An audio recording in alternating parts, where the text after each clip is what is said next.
चित्रित और निर्देशित किया है कासिम अली जी ने। जोरदार तालियां। मैं अकादमी के निदेशक श्री रमेश चंद्र गुप्ता सर को मंच में बुलाना चाहूँगा आपसे दो शब्द संवाद स्थापित करने के लिए। जोरदार तालियां।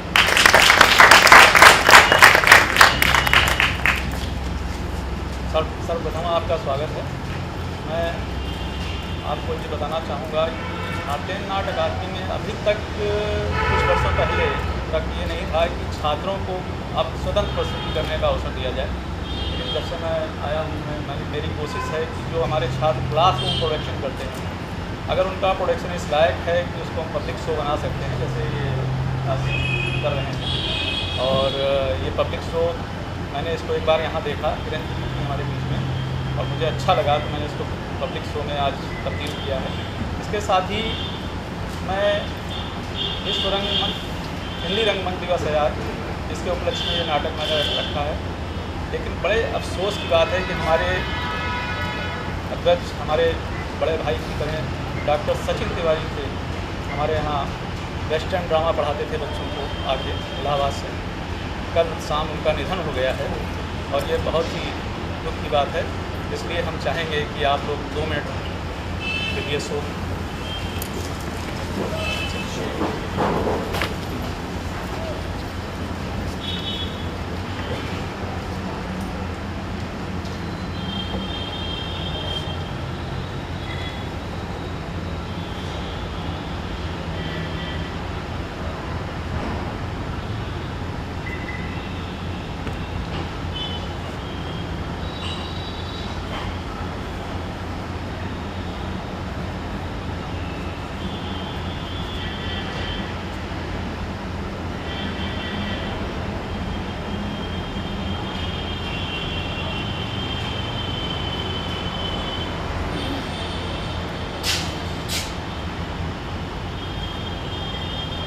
ये आज की प्रस्तुति हम डॉक्टर सचिन तिवारी जी को ही समर्पित कर रहे हैं। और आपसे निवेदन है, यदि किसी का मोबाइल वाइब्रेशन मोड पे ना लगा हो तो उसको लगा लें, साइलेंट कर लें प्लीज़। अब आपके नाम समझ प्रस्तुत हो रही है ब्रह्मवाद का नाम बता।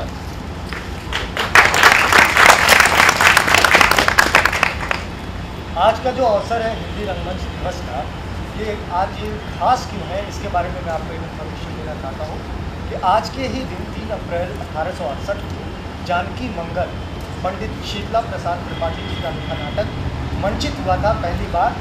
तो जोरदार तालियों से आपको स्वागत करिए। तो लीजिए पेश है नाटक ब्रह्मवाद का नाच।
नमस्कार, आप सबका स्वागत है मेरी कथा की दुनिया में।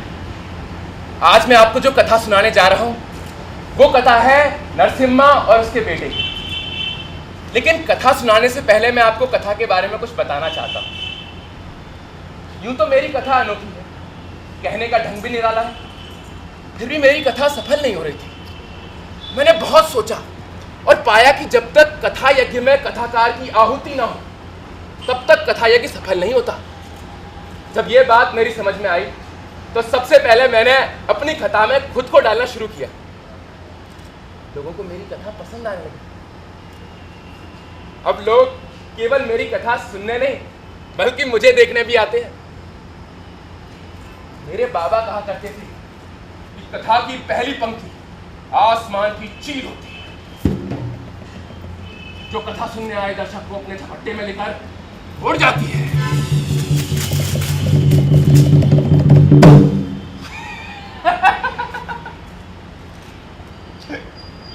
इसीलिए मेरी कथा की पहली पंक्ति होती है, ये एक सत्य कथा है। इसके बाद मैं बताता हूं कि ये कथा मुझे मिली कहां से। इसके पीछे भी अलग ही किस्सा है। दरअसल नरसिम्हा जिसकी ये कथा है उसका बेटा सिंहासन, उससे मेरा याराना था। उसने मुझे जंगल में एक किस्सा सुनाया। मुझे याद है उसने अपनी माँ की चिता की राख मूंछ की रस्सी में बांधकर मुझे दी थी और मुझसे ये वादा लिया था कि मैं इस कथा को जन जन तक लेकर जाऊंगा। वो दिन और आज का दिन मेरी भूख तो मानो मर गई। लेकिन अब मैं कथा सुनाने के अलावा इस पेड़ के नीचे एक मुर्दे की तरह पड़ा रहता हूँ। हाँ, अगर आपको यकीन ना आए तो इनसे सुन लीजिए। ए छुट्टन, हाँ, कहाँ जा रहे? हम जा रहे हैं बरम बगवा की कथा सुनने देवी मैया के मंदिर। क्यों? हमने सुना है कि परम भगवा की कथा सुनने के बाद सबके दुख दर्द दूर हो जाते हैं। ये किसने कह दिया? अरे हमारी चाची है ना, जो हमारे गाँव घर के बगल में रहती है, उसके पैर में गठिया था तो वो आई थी पिछले हफ्ते बरम भगवा की कथा सुनने।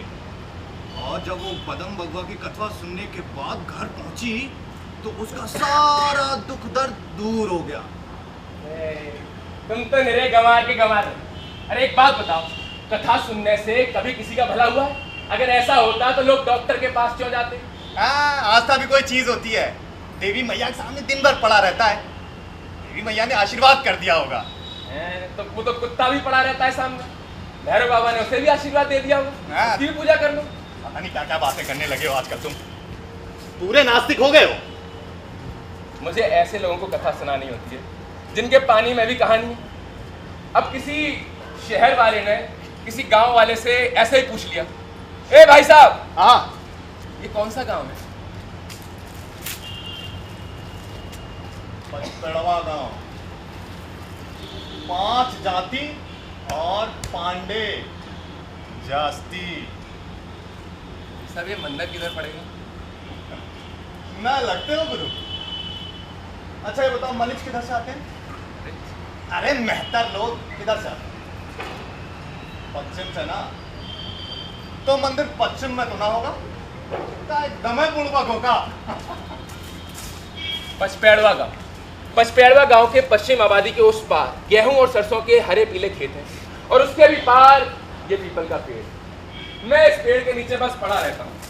यहाँ के लोगों ने मेरा नाम परमबाग रखा है, यानी कि पीपल के पेड़ के नीचे रहने वाला और कथा नाच दिखाने वाला ब्रह्म। जब सुबह सुबह हवा बिना किसी से टकराए रहती, हवा में कोई मानसिक गंध नहीं होती, तब मैं अपनी आंखें खोलता हूँ। अपने पैरों पर कतार में चलती नन्ही चींटियों को देखकर ऐसा लगता है गति है। मुंह में गोदा दबाए फल को दबाए हुए गिलहरी को देखकर ऐसा लगता है मानो मासूमियत जिंदा है। पेड़ की डालियों पर चिचियाती हुई चिड़ियों को सुनकर ऐसा लगता है जैसे बच्चे आपस में लड़ रहे हो, मानो कि सारा संसार इस पेड़ के नीचे है। मेरे बगल में जो ऐसे बेल का पेड़ है ना, इसके नीचे ये भैरव बाबा। ये भैरव बाबा गांव के बच्चों के बहुत काम आते हैं। बच्चे इस पर चढ़कर बेल तोड़ते हैं और इसी पर बेल को फोड़ते हैं। उसके बगल में वो देवी का मंदिर है। वो जो दो कौड़ियां दिख रही है ना ऊपर, वो उसकी आंखें हैं, नीचे 2 कौड़ी और 1 कौड़ी उसका मुंह। दरअसल देवी इस मंदिर के आसपास उगा हुआ तुलसी का जंगल है।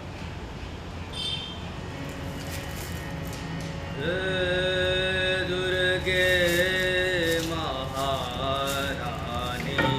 देवी, दुर्गे महारानी देवी, जन्म मरण भवहरण तरण तू, जन्म मरण भवहरण तरण तू, सकल जगत जननी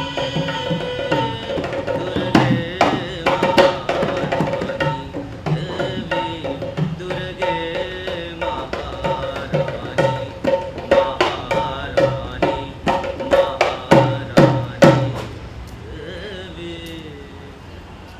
दूर से आते देवी गीत के बोल। मेरी माँ संजा पराती में देवी गीत गाती थी। उसका गीत सुनकर मेरी आंखों से आंसू निकल जाते थे। मेरी माँ मुझसे बहुत प्यार करती थी। वो चाहती थी कि मैं भी पिता की तरह, लेकिन वो सब छोड़िए। पता है, ये गांव की औरतें देवी गीत गाती हैं। ये 6 ईंटों का एक चूल्हा बनाती हैं और उसमें मेरे लिए पूड़ियाँ तलती हैं। जल्दबाजी में इनके हाथ जल जाते हैं। तब ये मुझे याद करती है। मुझे कोई भुला नहीं सकता। मैं जिंदा लोगों के बीच में रखा हुआ मुर्दा हूँ। पुजारी ने दूब, अक्षत, जल और सिंदूर चारों दिशाओं में फैला देती है। सुबह सुबह की पहली पहर से तीसरी पहर तक मेरा राज चलता है। मेरे मन में जो आता है मैं वो करता हूँ।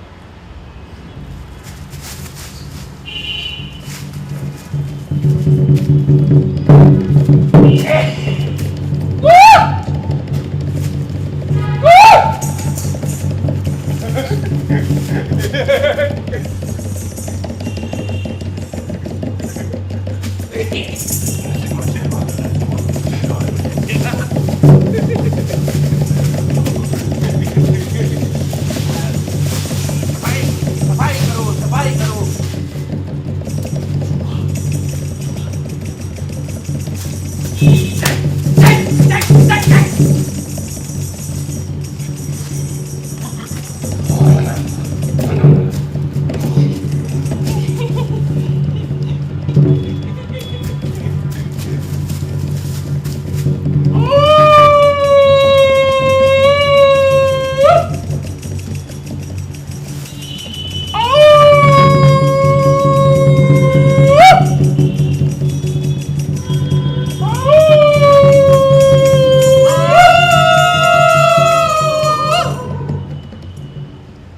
मेरी आवाज सुनकर आसपास के जंगल के जानवर भी चिल्लाने लगते हैं। इतनी मेहनत करके जोर की भूख लगती है।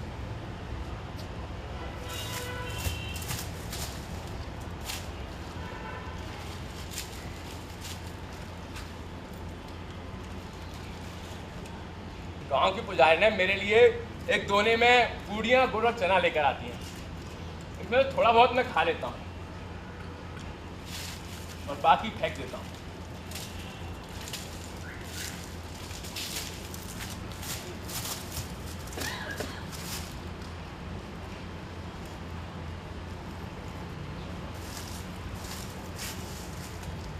वो इसलिए ताकि पुजारियों की दया मुझ पर बनी रहे। पता है, जब वो ये सब देखती है तो क्या कहती है?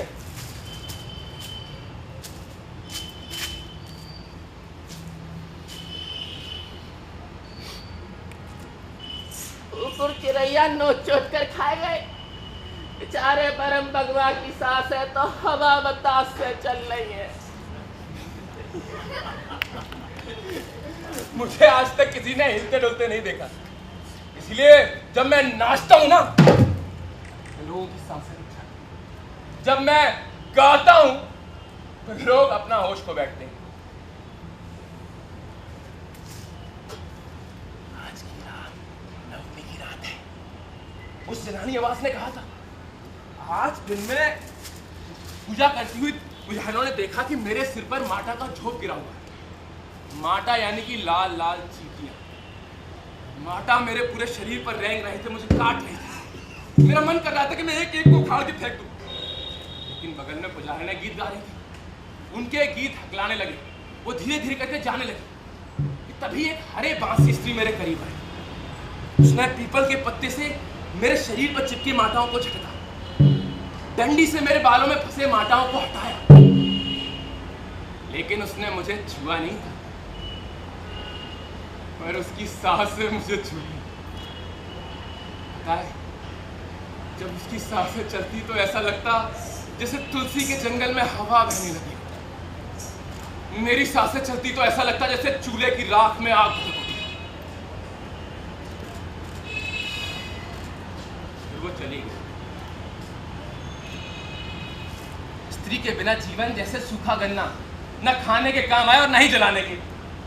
मैं बहुत रोया, लेकिन पता है मेरा रोना सुनकर उस हरे बांस की स्त्री ने मेरे बारे में क्या कहा?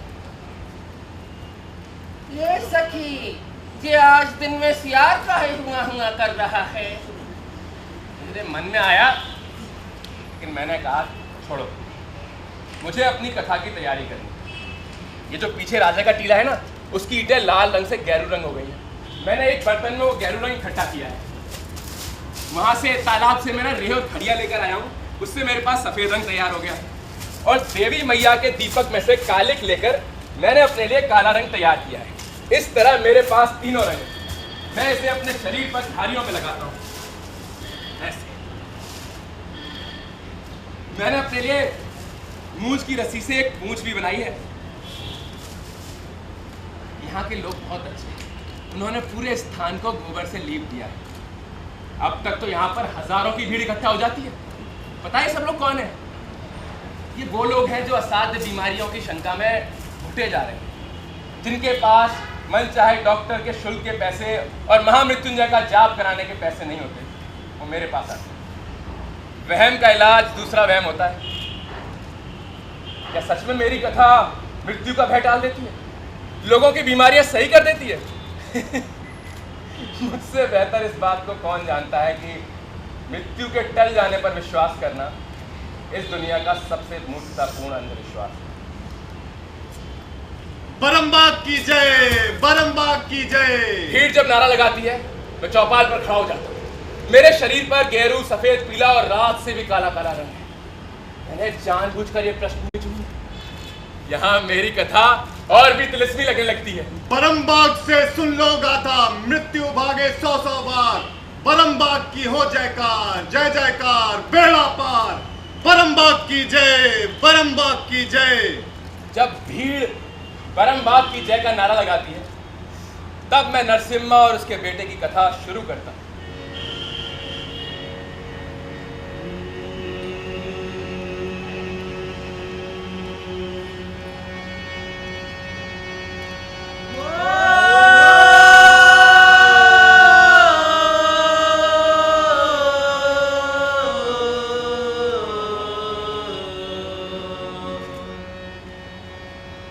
आँखन देखी कथा सुन लो, बैठा लहो मन यह बात।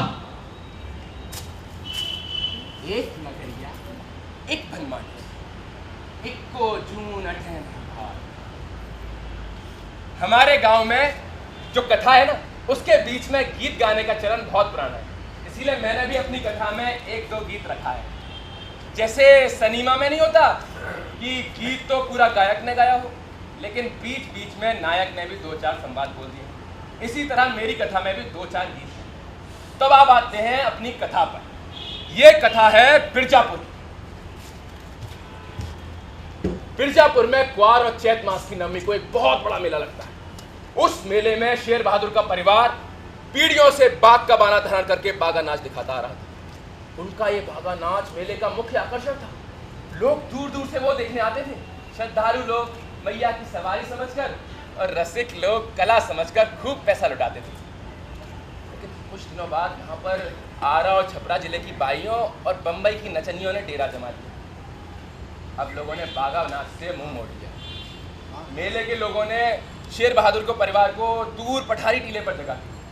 सोनी टंकी की जगह भला कौन जाता। आखिरकार शेर बहादुर के परिवार के भूखों मरने के दिन आ गए। शेर बहादुर की पत्नी ने उसे समझाया, देवी का बाना धारण करके द्वारे द्वारे जाइए। फिर शेर बहादुर ठहरा खुदा, कहने लगा, हम कलाकार हैं, भिकमंगे नहीं। जब तक जिंदा हूं अपनी खानदानी कला और इज्जत पर आंच नहीं आने दूंगा। आखिरकार उसकी पत्नी को रात की पहली पहर में घर से बाहर निकलना पड़ा। अपने आप से उगा हुआ तालाब के किनारे कर्मी का साग तोड़ कर लाता, खेतों से अनाज बटोर कर लाता, गेहूं जौ चना जो मिलता उससे 3 रोटियां बनाता। गाय और भैंस का गोबर लेकर आती, उसे छानती, उसमें से जो अनाज मिल जाता उससे रोटी बनाती। शेर बहादुर कसाई की दुकान के पीछे जाकर बकरी की मूड़ी गोड़ी लेकर आता, उसे छन्नी में छानकर अपने 8 साल के बच्चे को खिलाता। उनका बेटा नरसिम्हा, वो दिन में अपने पिता के साथ और रात में अपनी माँ के साथ मदद के लिए जाता। वो ये सब देख रहा था और अंदर ही अंदर बागी निकल रहा था। वो इस तरह की बातें करता, हम लोगों से डरते क्यों हैं? हम ये गंदा खाना क्यों खाते हैं? मैं गोबर में का अनाज नहीं खाऊंगा, मैं ये गंदे कपड़े नहीं पहनूंगा। जब शेर बहादुर को ये बात पता चली तो बहुत चिंतित हुए। उन्होंने अपने बेटे की पत्री पंडित को दिखाई और लक्षण सोखा को बताया। तो पंडित ने कहा, अरे शेर बहादुर, तुम्हारा बेटा गांव वालों को भय की चरम सीमा पर ले जाएगा। उनको ले जाकर वहां भयमुक्त करेगा।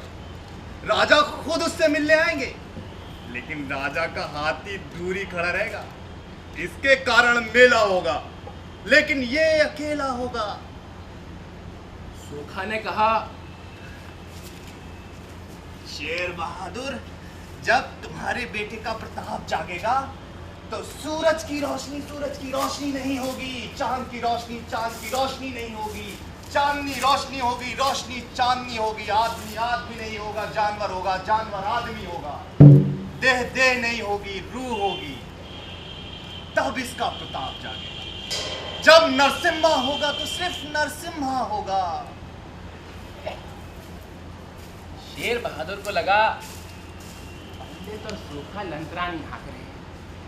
भला कलाकार के जीवन में भी ऐसा कभी दिन आता है? उसने 18 साल के होते ही शेर नरसिम्हा की शादी गांव की एक पढ़ी लिखी लड़की दमयंती से करा दी। अब यहाँ पर मुझसे कथा सुनती पचपेड़वा गांव की जनता एकदम चुप हो जाती है। वो जानते हैं कि यहाँ से कथा एक खतरनाक मोड़ लेने वाली है।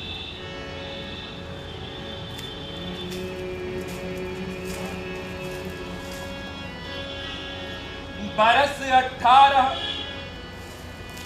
8 महीना जब हुआ जवान तैयार, चौड़ी छाती जबर पूत से कहा बाप ने भर अंगवार। वार नौमिया आ गई सिम्हा, बांध ले तू अपने हथियार। बागा नाच का इस मेले में हो जाए जय जयकार जयकार। जय हो नरसिम्हा, जय हो शक्ति। मेरी माँ जानती है कि मुझे नरसिम्हा से बड़ी नफरत है, फिर भी अपनी कथा को सफल बनाने के लिए मुझे उसे अपने शरीर में उतारना पड़ता है।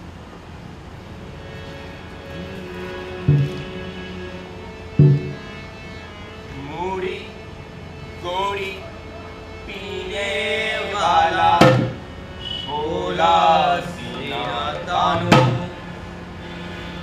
किसकी पत्री लिखी ब्रह्म ने, कौन बने धरती सुल्तानू। मैं नरसिम्हा, नहीं नचनिया नहीं जनावर पितूले जान। मेरी पत्री लिखी ब्रह्म ने, मैं कल का पृथ्वी सुल्तान हूं। क्रोधित होकर कहा पिता,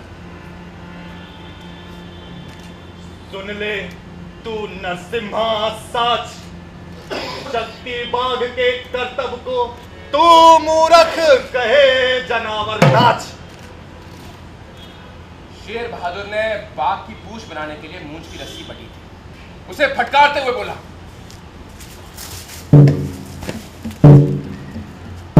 तुझे इस मेले में नृत्य दिखाना पड़ेगा। अगर तूने नृत्य नहीं दिखाया, तेरे नृत्य ना दिखाने की वजह से हमारी खानदानी श्रद्धा और शक्ति पे असर पड़ा तो इन कसम बागा नाच की इसी जेवर से फांसी लगा लूंगा। नरसिम्हा चुप। दसों दिशाएं, पोखर, पानी, बाग, बगीचा, घास, गलीचा, फसल, करेवा, मातु पिता, देवी, पुरखे सब ही चुप थे। यहां तक कि कथा सुनती जनता भी चुप थी। और आप लोग भी। बस दिल के धड़कने की आवाज आ रही थी। धक धक धक धक। नरसिम्हा को बाग बनाने की तैयारी शुरू हुई। घर में बाग का बाना बनाने के लिए कोई सामान नहीं था। उसकी माँ कच्ची हल्दी तोड़कर लाई और उसे पीस कर उसके शरीर पर लगाया। बकरी की खाल को मूंछ की रस्सी से पीठ पर बांधा। बकरी की पूंछ के बाल पेड़ के लाशा से ठोड़ी और माथे पर लगाए। इधर नरसिम्हा तैयारी कर रहा था तो उधर उसके पिता ने मुनादी कर दी गांव में जाकर।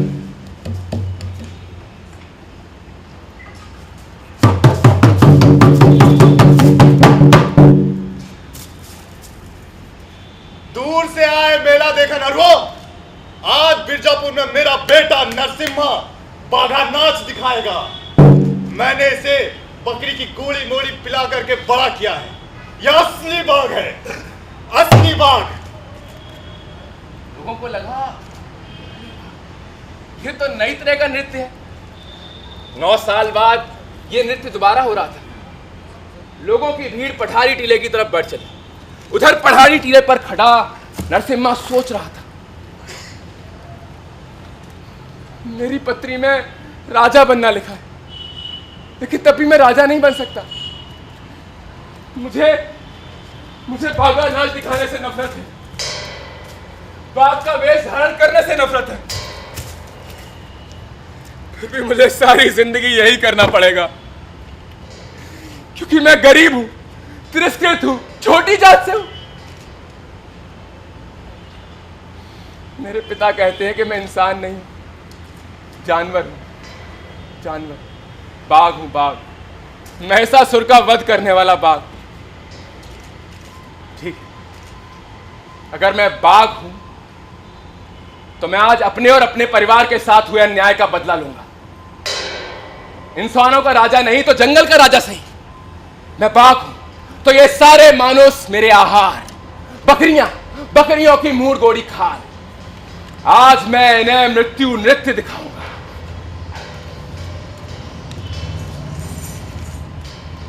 हम फट हा हट दम। सुनकर बागा दम फटकार, छोड़ पतुरिया नाच मुड़ गई। भीड़ इधर करती चित्कार। नरसिम्हा कहता, सुन लो, मृत्यु नृत्य मैं करता हूं। मेरी जद में आ जाए जो, जीवन उसका हरता हूं। चीर कलेजा खा जाऊंगा। मैं तो नरसिम्हा ठहरा, मानुष के तड़पन का स्वाद बसा भीतर गहरा।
मेरे छूने से नहीं मरा वो,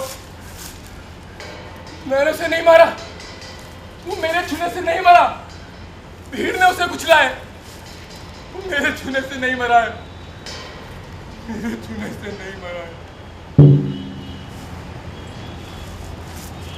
आज बागा नाच दिखाते वक्त नरसिम्हा का नृत्य इतना भयावह हो गया कि लोग डरकर मारे भागने लगे। इतनी भीड़ भाड़ में पता नहीं कहां से एक अधेड़ उम्र का आदमी नरसिम्हा से आकर टकरा गया। भीड़ ने उसे अपने पैरों से चहल दिया।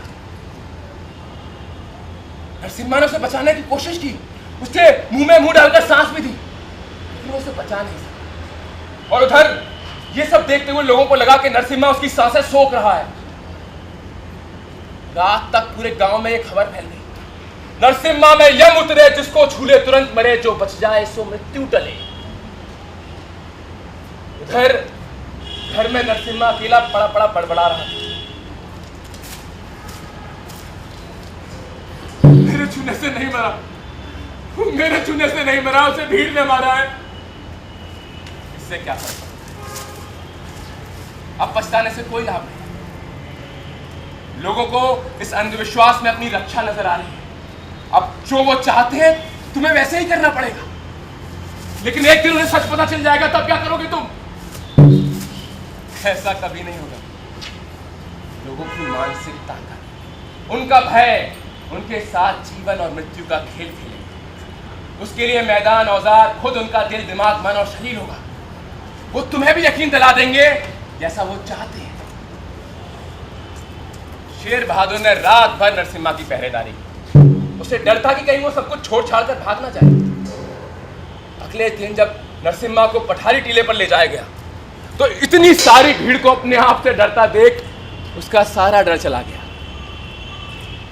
इतनी भीड़ को देखकर पता नहीं दमयंती के मन में ये बात क्यों आई, उसे अपने बचपन की याद आने लगी जब उसके खेतों को टिड्डी दलों ने घेर लिया था। आज नरसिम्हा का नृत्य और भी विक्षिप्त हो गया।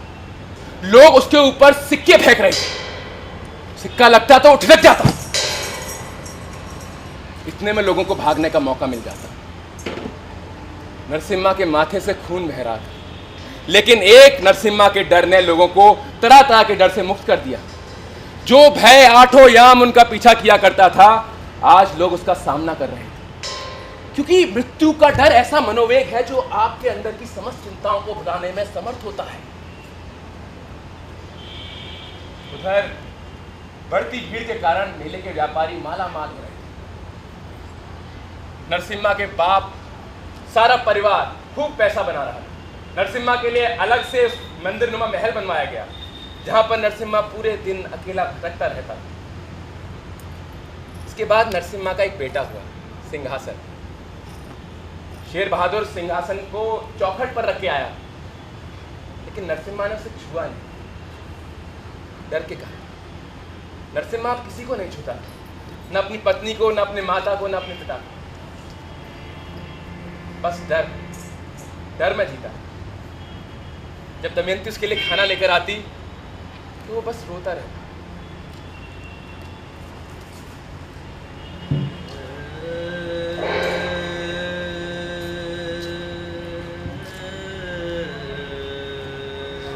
नींद क्यों डालती है?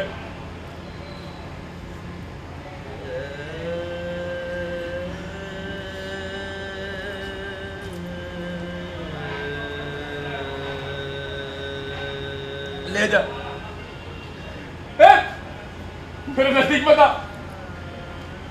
दूर रह।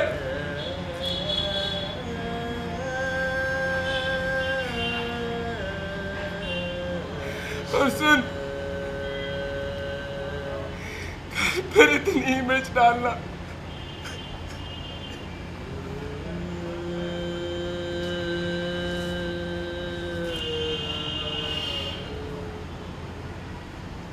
सिंहासन अब 8 साल का हो गया। अपनी माँ के पैरों के पीछे छिपा हुआ सिंहासन ये सब देख रहा। उसके लिए उसका बाप बाघ नहीं, गोरिल्ला था, जो घर का सारा सामान इधर से उधर फेंकता रहता। कुछ दिन बाद खबर आई कि नरसिम्हा की माँ की मृत्यु हो गई। गांव में ये अफवाह उड़ी कि बूढ़ी अपने आप को रोक नहीं पाई और बेटे के प्यार में उसने उसे छू लिया और स्वर्ग सुधा दिया। जब ये बात शेर बहादुर से पूछी गई तो वो चुप रहा, उसने कुछ नहीं। अब तो नरसिम्हा का नृत्य और भी भयावह हो गया। पता नहीं एक दिन कहां से एक अधेड़ उम्र की विधवा औरत नृत्य दिखाते वक्त नरसिम्हा से आकर टकरा गई। उस दिन तो नहीं, लेकिन कुछ दिन बाद, मुझे मौत न छू लिया, मैं बचूंगी नहीं, मैं बचूंगी नहीं, ऐसा कहकर वो भी मर गई। नरसिम्हा अब डर में जीता था, दिन रात डरता रहता था। उस दिन उसका 32वां जन्मदिन था। दमयंती और सिंहासन उसके लिए एक थाली में पकवान बनाकर लेके गए, लेकिन जब दरवाजा खुला तो सामने नरसिम्हा मरा पड़ा था।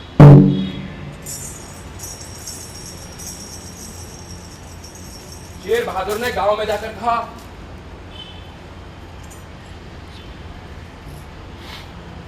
यमलोक से देवता आए थे, कहने लगे भैया नरसिम्हा तुम्हारी जगह इस धरती पर नहीं है, चलो हमारे साथ। उसे ऐसा शरीर ले गए, कुछ भी नहीं छोड़ा।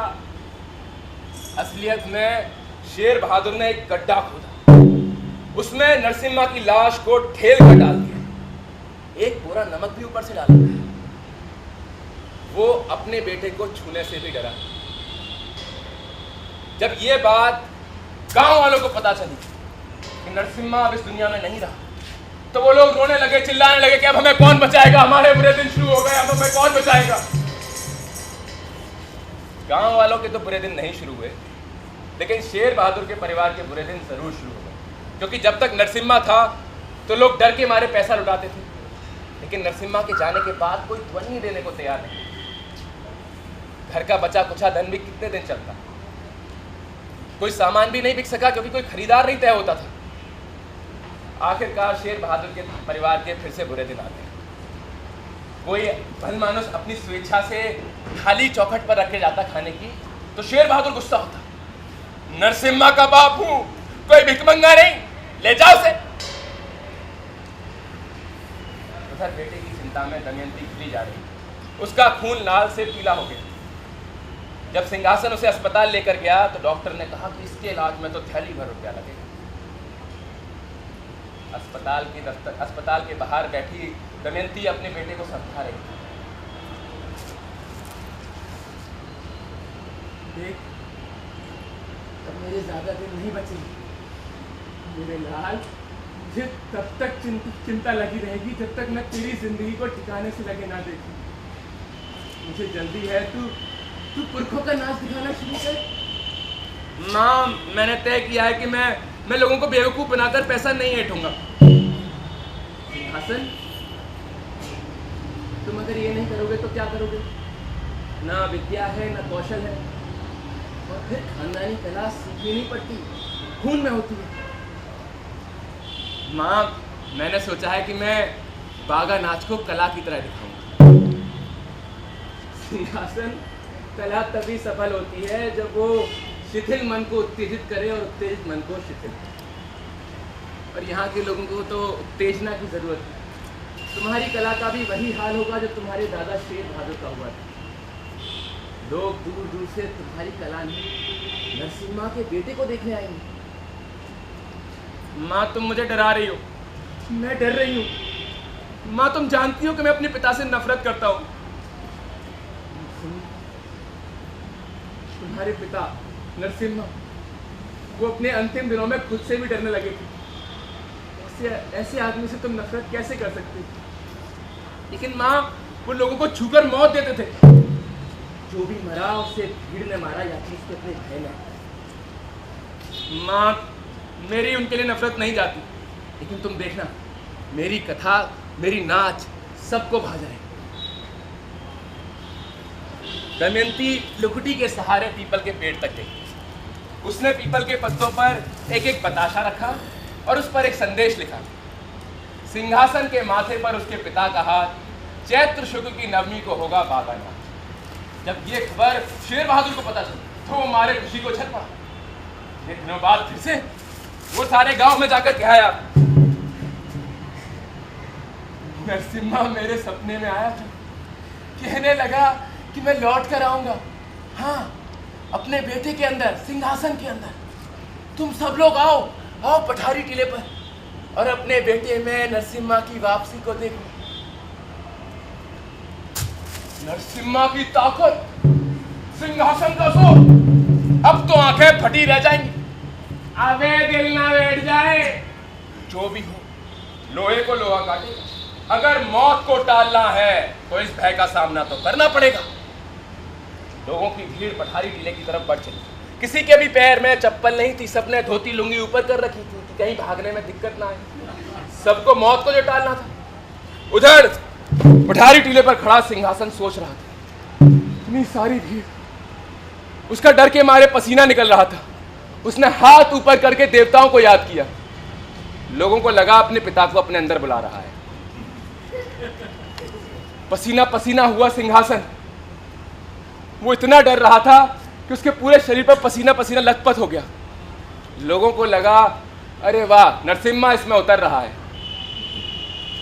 सिंहासन की आंखों से आंसू निकलने लगे। लोग सोच रहे थे, अरे वाह, बाप बेटे की मुलाकात हो गई। ये रोना तो लाजमी है, लाजिम है, लाजिम। सिंहासन ने अपना नृत्य शुरू किया।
सिंहासन के नृत्य में लास्य था, जैसे किसी त्रिभुवन सुंदरी ने उसके ऊपर आसन जमाया।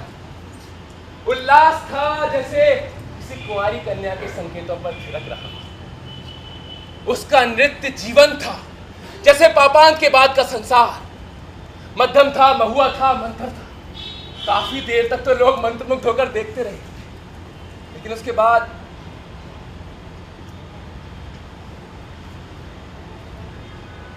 नरसिम्हा इसमें उतरा भी है नहीं। ये हमें डरा तो रहा नहीं है।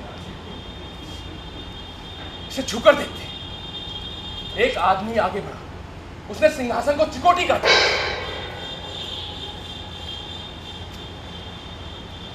अरे ये तो मैं बेवकूफ बना रहा हूं। नरसिम्हा इसमें उतरा ही नहीं है। ये मौत का देवता है ही नहीं। इसके बाप ने हमें जिंदगी भर बेवकूफ बनाकर खूब पैसा ऐठा। आज इस अंधविश्वास को खत्म कर दो। हजारों की भीड़ एक साथ सिंहासन की तरफ बढ़ने लगी। हजारों हाथ एक साथ उसे चिकोटी काटने के लिए आगे बढ़े। लोगों में उसका मांस मसलने की होड़ मच गई। सिंहासन इतने दर्द में था कि वो चीख भी नहीं पा रहा था। जब मौत उसको सामने दिखने लगी तो वो चिल्लाया, माँ मुझे बचा लो, माँ, माँ मुझे बचा लो, ये लोग मुझे मार डालेंगे, माँ, माँ मुझे बचा लो। हटो, पीछे हटो। अरे मौत का देवता है, मार डालेगा सबको, पीछे हटो, हटो, इसमें नरसिम्हा उतरा है, पीछे हटो। इतना सुनकर भीड़ इधर-उधर, लेकिन ये कह के दमयंती जमीन पर गिर गई।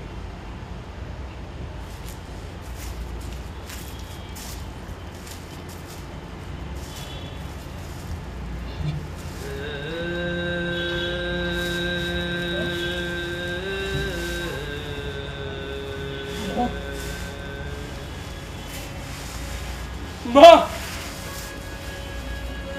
माँ, माँ, माँ, माँ, माँ,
पर मैंने बगनचवा की कथा खत्म की।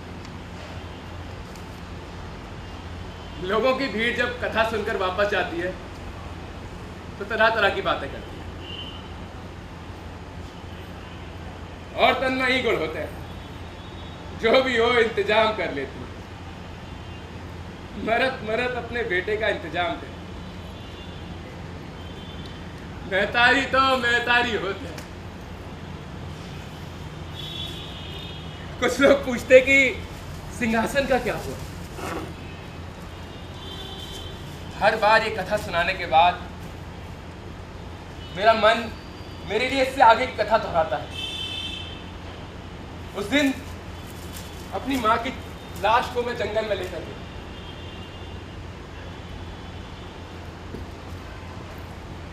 पत्तों और डंडियों से मैंने उसकी चिता बनाई।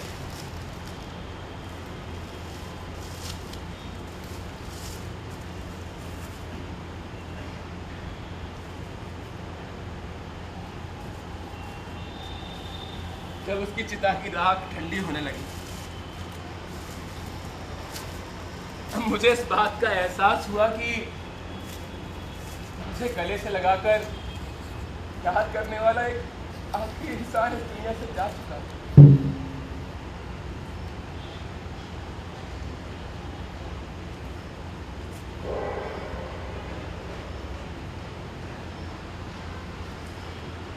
उस दिन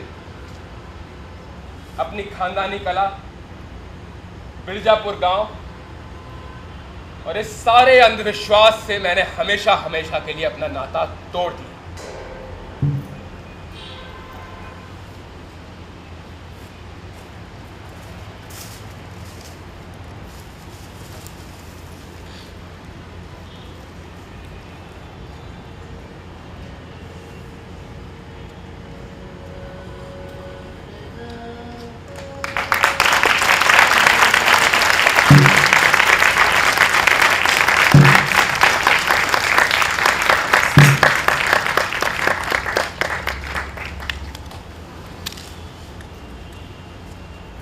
एक बार और जोर से तालियां बजाएं।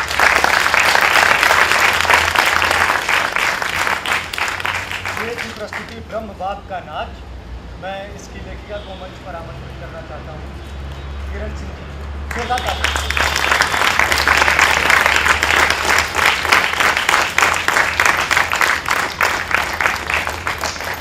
अब मैं मात्र परिचय करा देता हूँ।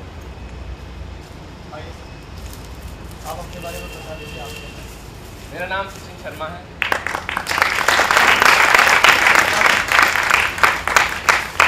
दूसरे अभिनेता ये भी थे कासिम अली। मेरा नाम कासिम अली।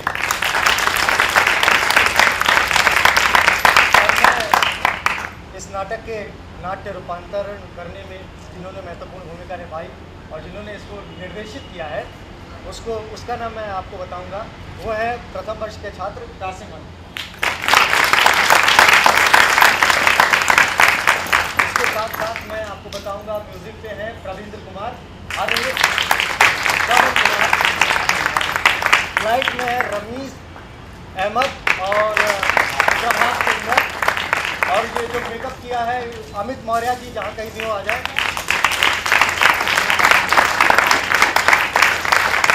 ये मौर्य जी हैं। और अब मैं अकादमी के निदेशक श्री रमेश चंद्र गुप्ता सर से अनुरोध करूंगा वो मंच पर आएँ और सबसे पहले लेखिका किरण सिंह जी को पुष्प गुच्छ देकर अनुग्रहित करें।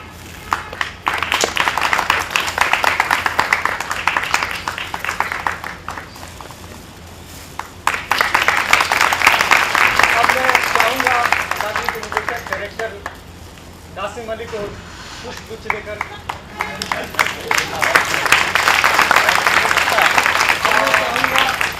उनके लिए एक और है दोस्त, उनके लिए है सचिन शर्मा को भी एक पुष्प गुच्छ देकर अनुग्रहित करें।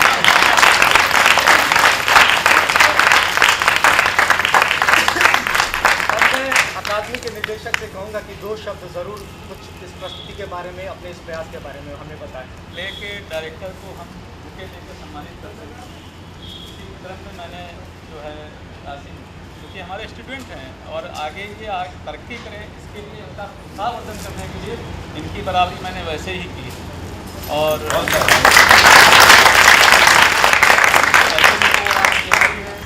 एक्टिंग के बारे में कुछ कहा नहीं जा सकता, किस लेवल पर जा रहे हैं, डायलॉग कितने ज़्यादा संवाद याद होते हैं, इसके बारे में भी आप समझ रहे हैं। म्यूजिक में बैठे हुए लोग जो है ये मल्टीपर्पज़ हैं हमारे, ये भी हैं हमारे मल्टीपर्पज़। तो साथ में मैं बाबा से कहूँगा कि 2 मिनट के लिए आ जाएं। बाबा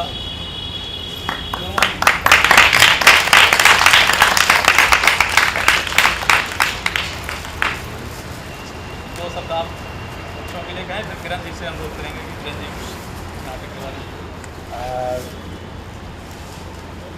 मैंने तो सबसे पहले जो मैंने काम किया है काशी को बहुत इस काम के लिए बधाई। और स्टूडेंट्स को यहाँ काम करते वक्त लगातार अपने आप को मांझते रहना चाहिए, ये बहुत ज़रूरी है। और इस तरह की एक्सरसाइजेज उनको करते रहना बहुत ज़रूरी है, भले ही वो उनके पब्लिक के लिए प्रदर्शन हो या ना हो, लेकिन उनको एक्सरसाइज इस तरह की करते रहना चाहिए। लेकिन एक चीज़ पे और ध्यान देना चाहिए कि सिर्फ प्रोडक्शन करना ही भारतीय नाट्य अकेडमी का मकसद नहीं है, प्रशिक्षण भी बहुत मजबूत है, थ्योरी में भी बहुत मजबूत हो गई है, क्लासेस भी बहुत अच्छे ढंग से करें, इस पर भी इक्वली ध्यान दें। जरा ये काम हुआ आप इस तरह के काम को जल्दी लोगों के सामने लेके आए, इससे विद्यार्थियों का आत्मविश्वास बहुत बढ़ता है, उनका काम बेहतर होता है। तो इस तरीके के इस काम के लिए आइए 2 शब्द आप प्लीज़, आपको कैसा लगा आपका?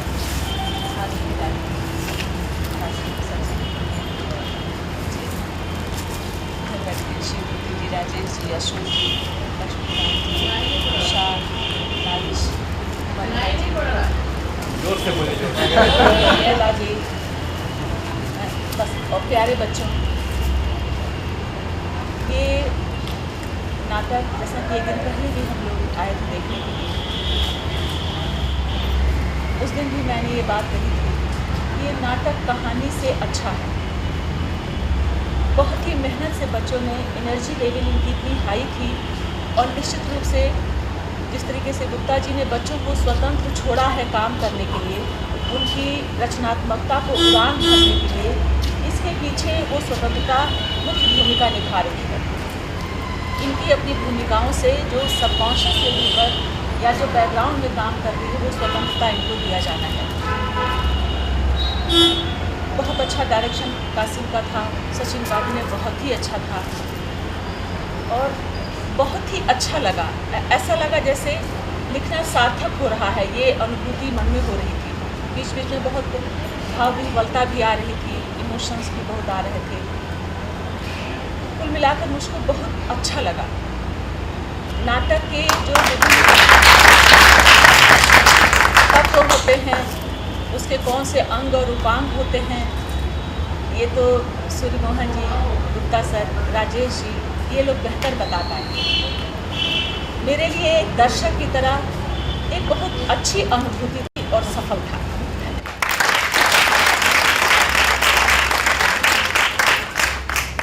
इसी के साथ मैं आप सभी का धन्यवाद देता हूँ। आप लोगों को बैठने में थोड़ी परेशानी हुई, उसके लिए मैं क्षमा चाहता हूँ, क्योंकि नाटक का साइड सीन ऐसा ही था, इसलिए ऐसा कुछ करना पड़ा।